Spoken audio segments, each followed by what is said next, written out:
السلام علیکم اے حلقہ یاراں، اے جماعت دوستاں، کیسے ہیں آپ سب؟ امید ہے بفضل تعالیٰ آپ سب خیریت سے ہوں گے، اور دعا ہے کہ رب کریم آپ کو ہمیشہ خیر و عافیت سے رکھے۔ آؤ بات کریں۔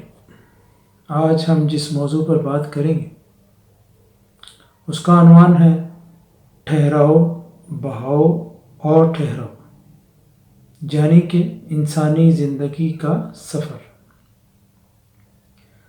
وقت کے بہاؤ کو سمجھنے کے لیے طبیعت میں ٹھہراؤ کا ہونا بہت ضروری ہے۔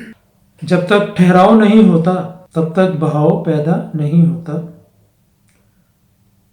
اور نہ ہی سمجھ میں آتا ہے۔ جب تک پانی پہاڑوں پر برف کی شکل میں ٹھہرا رہتا ہے تب تک وہ ایک قوت بن کر ایک بلند مقام پر قیام پذیر رہتا ہے، اور پھر قطرہ قطرہ پگھل کر بہاؤ کے سفر پر نکلتا ہے، اور پھر چٹانوں سے ٹکراتا ہوا اور ان کے ذرات اپنے ساتھ مٹی اور گرد میں لپٹا ہوا اٹا ہوا دریا کی صورت اختیار کرتا ہے، میدانوں سے گزرتا ہوا بالآخر سمندر میں جا ملتا ہے، اور پھر سے ایک وسیع و عریض، شاندار اور طاقتور ٹھہراؤ کا حصہ بن جاتا ہے۔ یہ سفر ٹھہراؤ سے ٹھہراؤ تک کا ہے۔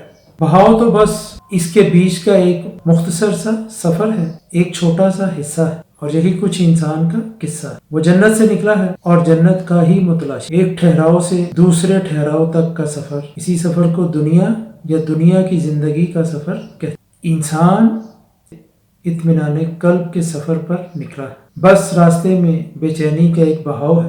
اس بہاؤ میں جو سنبھل کر رہتا ہے اسے ہی اطمینان قلب حاصل ہوتا ہے، اور جسے اطمینان قلب حاصل ہو گیا تو اسے خیر کثیر حاصل ہو گیا، اور جسے خیر کثیر حاصل ہو گیا اسے اس کی منزل مل گئی، یعنی جنت میں، اور اس کا ٹھہراؤ سے ٹھہراؤ تک کا سفر مکمل ہو گیا۔ زندگی کے بہاؤ کو سمجھنے کے لیے، وقت کے بہاؤ کو سمجھنے، اپنی طبیعت میں، اپنے مزاج میں ٹھہراؤ پیدا کرے، اور اپنے ارد گرد بکھری ہوئی اس زمین، اس دنیا، اس کائنات پر غور و فکر کریں، تو آپ کو اندازہ ہوگا کہ آپ کہاں سے آئے ہیں اور آپ نے کہاں جانا ہے۔